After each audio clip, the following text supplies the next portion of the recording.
So here it is, MOTIF overlay with its finished UI. As I've mentioned in a previous video, I've decided to represent it as a synoptic, with each controller placed either on the sound path, represented by the solid lines, or on the control path, represented by the dotted lines.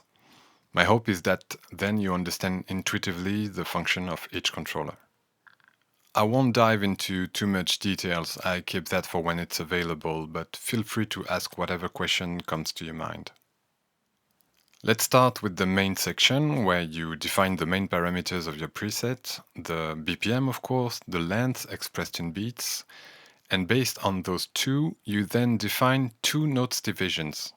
Each one of them generates a pulse, and based on the pace of those pulses, MOTIF generates two independent random patterns based on what is called a seed.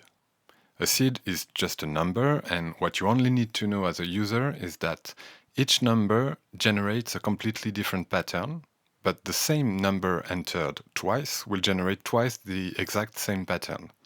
So it's random, but it can be recalled. And then you have two pulses and two patterns that you can apply to several parameters of the sound sources. MOTIF relies on two oscillators and one additive bank using the analysis you've made with Loris Synths by Christophe Duquesne. On the oscillators, you can apply the patterns to the frequency, creating a random melody. Through a phase modulation feedback loop, you can also craft an attack transient and a phase modulation pattern.